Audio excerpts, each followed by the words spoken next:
So I started this on our marriage thing, and then I realized maybe I'm not actually talking on the marriage thing, so I'm redoing this video. But I don't have Tim. He's at the gym right now, so I thought I would do this video since a couple weeks ago. He got in a really long video without me, and I think that's kind of cool. But what do you do when one spouse wants sex way more often than the other spouse?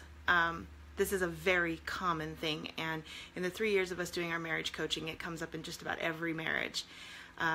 One party's not getting their needs met. One party feels like the other party always wants sex. And, you know, in Tim and I's situation, Tim is definitely the more high testosterone one, and I'm not, but that's not always the case. I mean, it's a lot of times, I know a lot of couples where the wife wants sex more than the husband, and it's a little bit easier for us women to have sex whenever, because we don't need a biological thing to really make us have sex. Guys do. So that being said, having sex whenever you want can be a challenge for both. And I've heard of this love or marriage retreat where they talk about having sex whenever the other party wants it, and you actually sign a contract saying, I will never say no to my partner whenever they want it. I think that's a little extreme. And I know they have sessions and seminars and stuff, but I think that can be abused. And I just don't think it's a good idea, because that means that regardless of how the other party is feeling, you still have to put out. And I don't think that's right. I'm sure there's a lot more to it. You know, when everybody's on the same page and you're in living an intimacy lifestyle, it's a little bit different. But what do you do when one person wants to have sex way more often than the other person?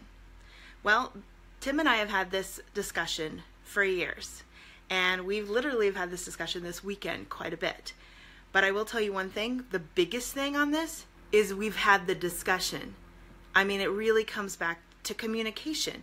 If you're not talking to your spouse about this, then you're building up resentment and frustration. Your needs are not getting met on both sides. I think there's boundaries. I think there's limits. I think if it's been months since you've had sex and one party really wants that intimacy, that's a problem. There's a reason you're not having sex if it's been months, because this is a natural bodily function and God created it. And if there is some reason you're not, it could be psychological, could be emotional or mental rather than physical. If it is physical, that's definitely a conversation, but it's all a conversation. It's a conversation with your spouse. Hey, it's now been 3 months, 6 months, 8 months, whatever, and now it's just awkward. What do we do? What do we do at this point? And it's a conversation. Hey, I'm nervous. I really would like to be intimate. Maybe something happened in my past that makes me not feel as intimate. So whatever it is, it's a conversation. But a couple things I wanted to go over. Think of it this way. Your spouse is really the only one that has this type of intimacy with you. And if you're denying your partner that type of intimacy, it pulls you farther apart. I'm not saying you need to be at their beck and call every time and be gung-ho and like just as aroused as they are all the time, but it is something that only you and your spouse should be sharing. And that's a pretty special bond. And the more often you do that on a regular basis, the more you reset yourself. You reset your stress level kind of comes down. You reset your marriage that, you know what, let's put it all out there. That's why makeup sex is so great, because it's like, let's reset this, do over, start over, and get on a level playing field. So remember that your spouse is the only one that's experiencing this type of intimacy. And if you guys just have that intimacy and you have a different perspective on it, it might put you more in the mood, or want you to give yourself to your spouse a little bit more. It's a bond that nobody else has between you and your spouse. And if you put it in that perspective, it might put you in the mood a little bit more.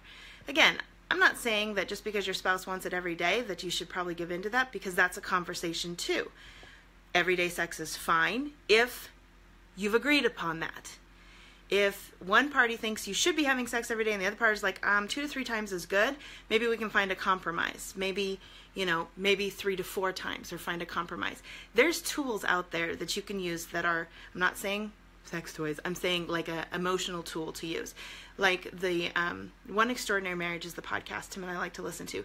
Their system works on Monday, Tuesday, Wednesday. She has a chance to initiate once and he can't say no. On Thursday, Friday, Saturday, he has a chance to initiate and she can't say no, or vice versa, whatever I just said there. And then Sunday is their break and nobody has to worry about it. Of course, it can be spontaneous, but there's no rules on yes or no, whatever it is. It's still on the books. Still out there twice a week. If that works for you, great. Give it a try. Give it about a month. That didn't really work for Tim and I, guess. Because he likes the chase, and then that brings me to my next thing about rejection. I think the more the one partner says no, the other partner feels rejected a lot. And as the partner that feels like I am rejecting him all the time, how does that make him feel? I'm constantly rejecting him. That doesn't feel good. How would you like to be constantly rejected? Again, I'm not saying, I just have to do whatever they want all the time. But think about it. Am I rejecting my spouse 90% of the time when they're just wanting to be intimate with me? And then it comes down to the want to. That is such a big deal. Well, I don't want to do it unless you want to. I want you to want to. Well, I'm sorry. I cannot gear my brain the way it wants to be at the drop of a hat when you do. But there are ways to put me in the mood so that I do want to. Find your spouse's love language and then do that. I mean, Tim's constantly touching me and smothering me and hugging me and grabbing me. I'm like, oh my gosh, I'm smothered. Stop it. Because he's doing his love language. Mine would be, hey, everything's great. I got the kids. I vacuumed the floor. We cleaned up after dinner. Hey, that took a lot of stress off of my plate. For some people, physical touch does relieve the stress. It's not for me, but it is for Tim. And just understanding that helps us relate to each other. I want to love Tim. I may not want to be in the mood all the time, but I want to love him. So we find a compromise that works. Hey, how about I tease you for a couple days? Do some extra touches, kiss you, and just say, wait till Friday. A lot of times that alleviates it, that I'm not having sex every day, but we are pushing it out, and he knows that it's coming. It's coming down the line in a couple days. And I don't bail out on that. I mean, unless of some crazy emergency. But you don't want to build them up and then let them down, because that's building distrust as well. He can't trust you anymore for that. So we've really tried to do that, and that's worked for us. It may or may not work for you. Build the partner up. Kiss them. Say, hey, Friday's coming in a couple days. You just can't wait to see what's going to happen. And then that anticipation might be getting you in the mood as well. And it might help your sexual arousal. For guys, if the wife is the one that always wants it and the husband maybe doesn't, hey, once a week is good for me, that can be more of a challenge, because the man has to get it up. It really has to work. But come on, there's a lot of other ways to have sex besides actual intercourse. So find ways to please the woman. Lots of other ways here, guys, that doesn't actually need to happen. So find a compromise that works for both of you.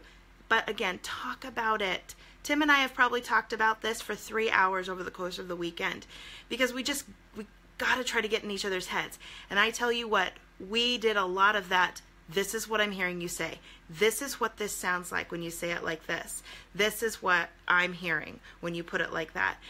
And the more you say that, the more you really try to understand each other more. He's like, no, that's not the way I meant it.